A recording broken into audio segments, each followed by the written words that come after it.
Hello students, geography ज्ञान श्रृंखला में आपका स्वागत है। आज हम लोग नया टॉपिक का स्टडी करेंगे। आज हम लोग कृषि विपणन के संदर्भ में अध्ययन करेंगे। एग्रीकल्चर मार्केटिंग क्या होती है, उसकी कौन कौन से प्रॉब्लम्स होते हैं, उसके संदर्भ में अध्ययन करेंगे। तो चलिए विषय वस्तु को स्टार्ट करते हैं, देखते हैं बोर्ड पे क्या क्या चीज़ें हैं। बहुत सारा मैटर है। तो जैसा आप देख रहे हैं कृषि विपणन, पहले हम लोग देखेंगे एग्रीकल्चर मार्केटिंग का क्या अर्थ है, क्या स्वरूप है। उसके बाद उसमें क्या क्या प्रॉब्लम्स हैं, क्या क्या समस्याएँ उसके आती हैं, उसके संदर्भ में हम लोग स्टडी करेंगे। तो चलिए स्टार्ट करते हैं, देखते हैं। सबसे पहले कृषि विपणन या एग्रीकल्चर मार्केटिंग।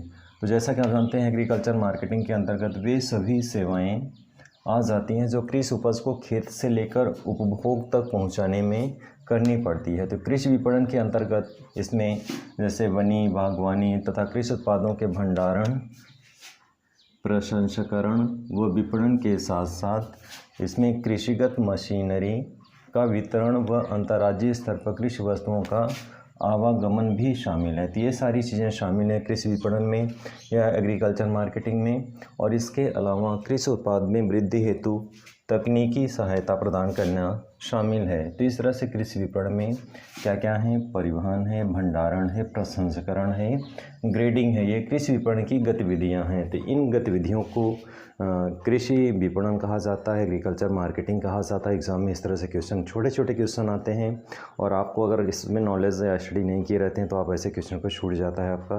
तो ये इस तरह से एक महत्वपूर्ण बिंदु है कि कृषि विपणन या फिर एग्रीकल्चर मार्केटिंग क्या है।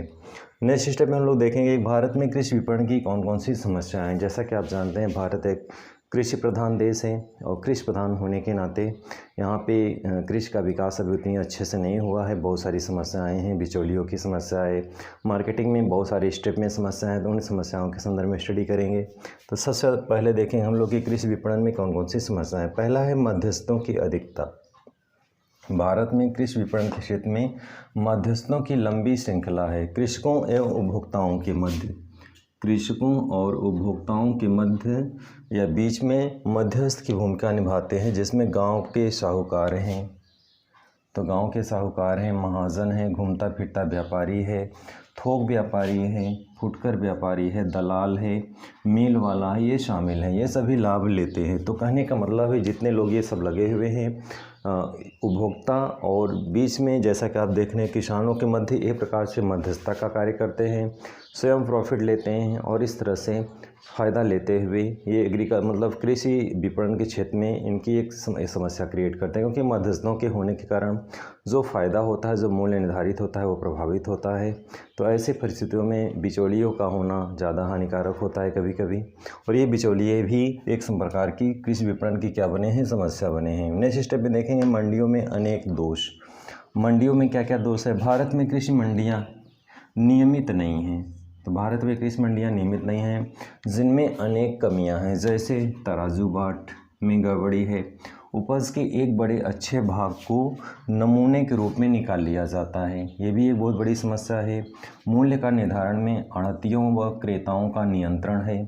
दलाल का क्रेता के पक्ष में काम करना, विवाद की स्थिति में किसानों के हितों की रक्षा न करना, ये सभी मंडियों के कोई न कोई मंडियों के प्रमुख दोष हैं। तो मंडियों के दोषपूर्ण व्यवस्थाएं हैं, इन दोषों को दूर किया जाना चाहिए क्योंकि इन दोषों के कारण ही एग्रीकल्चर मार्केटिंग में एक समस्या बनी हुई है। नेक्स्ट स्टेप में देखेंगे अगले इसी क्रम में बाजार व्ययों की में अधिकता, यानी बाजार व्ययों में अधिकता है। नियमित मंडियों में कृषकों के अनेक प्रकार के व्यय लिए जाते हैं, जिसमें देना अनिवार्य माना जाता है। जैसे हैं आढ़त, तुलाई, दलाली, पल्लेदारी आदि। ये जो है ये प्रकार के इनको अनिवार्य रूप से इनको दिया जाता है किसी न किसी रूप में। इसके अतिरिक्त अन्य व्यय भी वसूल किए जाते हैं, जैसे गौशाला है, रामलीला, धर्मशाला है, महत्तर है, मुनीम है आदि है। तो ये जो है एक प्रकार से इनके ऊपर भी व्यय किया जाता है, वसूली किया जाता है इनसे और ये लोग वसूल करते हैं। तो इस तरह से ये भी एक समस्या है, यानी बाजार में विभिन्न प्रकार के जो व्यय किए जाते हैं ये भी एक समस्या है।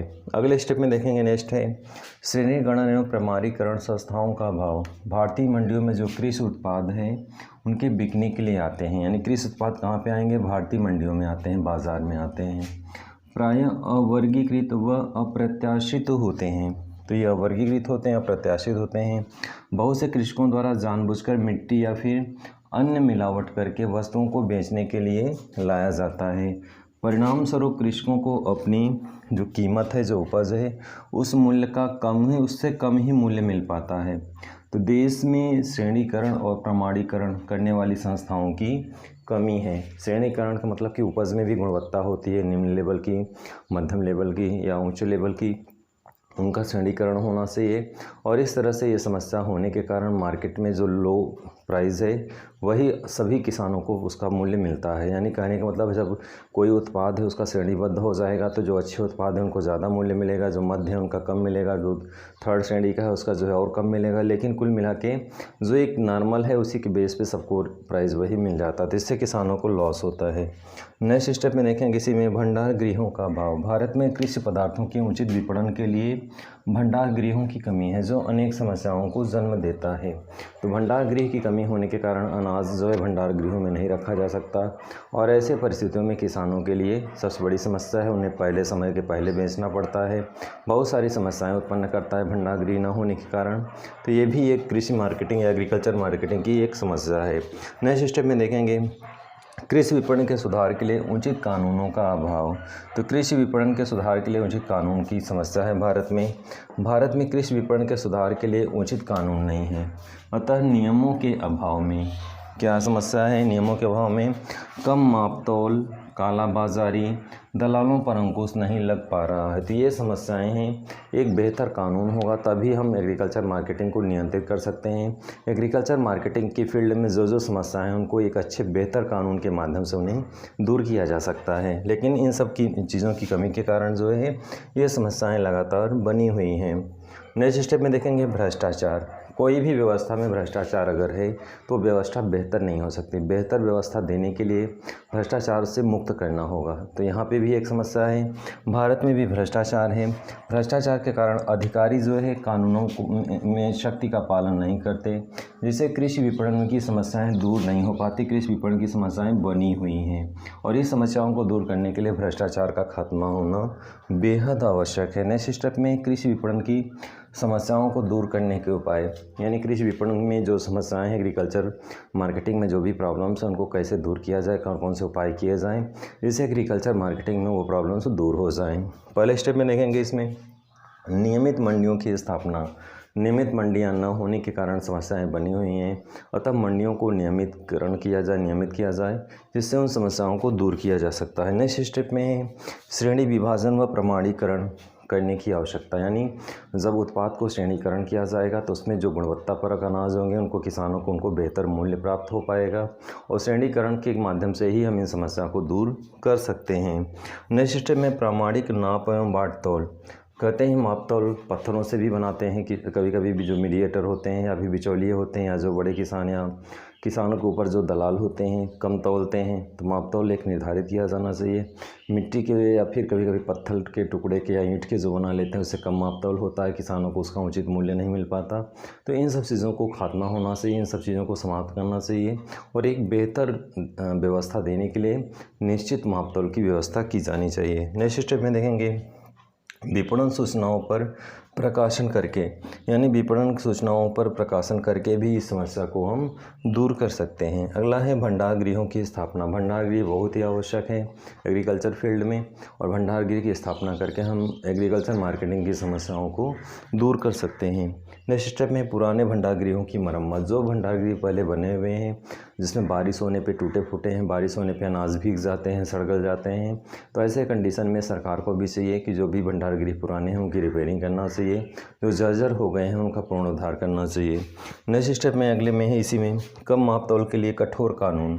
अगर कोई कम मापतौल करता है तो उसके खिलाफ सख्त से सख्त कार्रवाई की जाए जिससे एग्रीकल्चर जो प्रॉब्लम्स है इस फील्ड में वो दूर हो सके। अगले स्टेप में इसी में देखेंगे भ्रष्ट अधिकारियों पर कठोर कार्रवाई। कोई भी व्यवस्था में अगर भ्रष्ट अधिकारी होंगे तो उस व्यवस्था को समस्याओं को दूर नहीं किया जा सकता और उस समस्या को नियंत्रित करने के लिए, यानी उस समस्या को समाप्त करने के लिए जो भी अधिकारी हैं उनके खिलाफ सख्त से सख्त कार्रवाई करनी चाहिए। स्टूडेंट, आज की वीडियो में आपने स्टडी किया एग्रीकल्चर मार्केटिंग क्या होता है, उनकी कौन कौन सी समस्याएं हैं, क्या क्या समस्याएं और उनको दूर करने के कौन कौन से उपाय हैं। तो बहुत बेहतर और बहुत अच्छे तरीके से आपने स्टडी किया और नेक्स्ट वीडियो में फिर से कोई नए टॉपिक लेकर के आपके सामने आते रहेंगे। और आज की वीडियो में बस इतना है। वीडियो को लाइक और सब्सक्राइब करें। आज की वीडियो में बस इतना ही। धन्यवाद।